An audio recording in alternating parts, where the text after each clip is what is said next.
दोस्तों, एक छोटा-सा नंबर आपकी इन्वेस्टिंग डिसीजन को कंप्लीटली बदल सकता है। सोच रहे हो कौन-सा?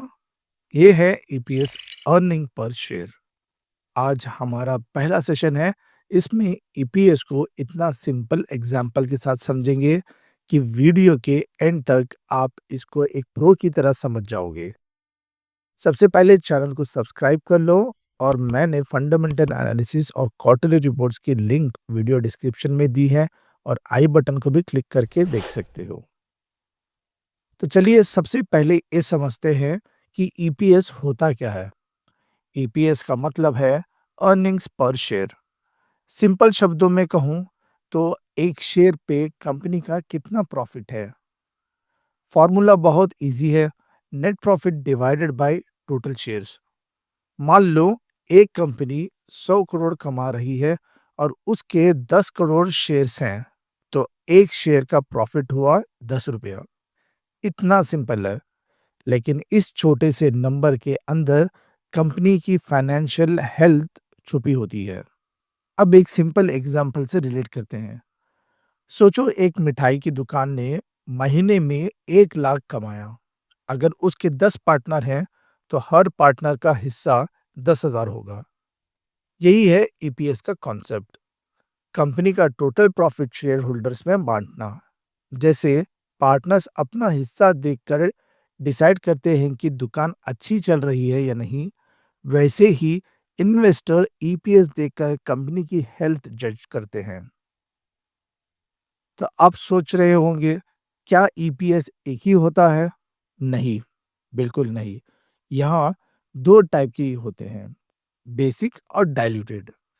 बेसिक ईपीएस सिर्फ करंट शेयर्स के हिसाब से कैलकुलेट होता है और डाइल्यूटेड ईपीएस में उन शेयर्स का भी इफेक्ट इंक्लूड होता है जो फ्यूचर में शेयर बन सकते हैं, जैसे ESOPs, employ stock options, convertible bonds.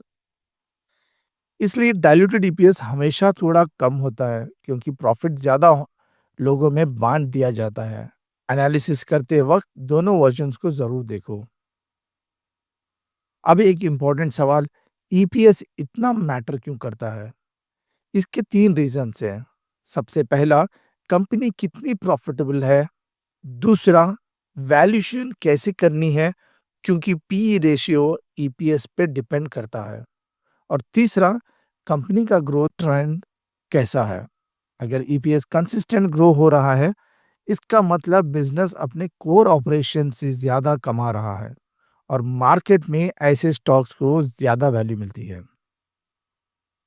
अक्सर बिगिनर्स सिर्फ एनुअल ईपीएस देखते हैं, लेकिन क्वार्टरली ईपीएस देखना उतना ही जरूरी है क्योंकि quarterly results short term performance का एक स्नैपशॉट होते हैं। हो सकता है एनुअल ईपीएस स्ट्रांग हो, पर लास्ट 2 से 3 क्वार्टर में जो गिरावट आई हो, ये एक वार्निंग सिग्नल होता है। इसीलिए मैं अपने क्वार्टर एनालिसिस वीडियो में ईपीएस ट्रेंड हमेशा कवर करता हूँ। अब आपको एक रियल एग्जांपल दिखाता हूँ। डाबर इंडिया का क्वार्टर 1 FY 26 रिजल्ट्स। यहाँ कंपनी ने बेसिक ईपीएस 2.90 और डाइल्यूटेड ईपीएस 2.89 रिपोर्ट किया है। पिछले क्वार्टर में ये सिर्फ 1.81 था और लास्ट ईयर के सेम क्वार्टर में 2.82 था। मतलब इस क्वार्टर में ईपीएस में स्ट्रांग ग्रोथ हुई है। यही रीजन है कि क्वार्टरली ईपीएस देखना बहुत इंपॉर्टेंट है। बहुत लोग कंफ्यूज होते हैं ईपीएस और डिविडेंड में। ईपीएस सिर्फ प्रॉफिट पर शेयर बताता है, वहीं डिविडेंड उस प्रॉफिट का हिस्सा है जो कंपनी शेयर होल्डर्स को देती है। हाई ईपीएस का मतलब हाई डिविडेंड हमेशा नहीं होता। कभी कंपनी डिसाइड करती है कि प्रॉफिट को वापस बिजनेस में इन्वेस्ट करके फ्यूचर ग्रोथ के लिए। मतलब ईपीएस अर्निंग पोटेंशियल है और डिविडेंड उस अर्निंग का रिवार्ड। अब थोड़ा वैल्यूएशन की बात करते हैं। ईपीएस और शेयर प्राइस को जोड़ने से मिलता है P ratio, price divided by EPS.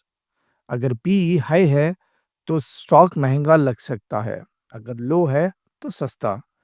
लेकिन हमेशा याद रखो, कंपैरिजन अपने इंडस्ट्री के अंदर ही करो, टेक कंपनी और मैन्युफैक्चरिंग कंपनी का पी अलग-अलग होता है। अब एक रियलिटी चेक भी ज़रूरी है। ईपीएस हमेशा कंप्लीट पिक्चर नहीं दिखाता।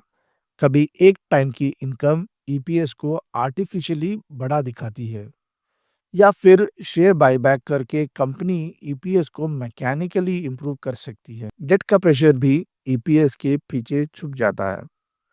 इसलिए ईपीएस को कभी अकेला जज मत करो, हमेशा कॉन्टेक्स्ट के साथ समझो। चलो एक मिनी केस स्टडी देखते हैं।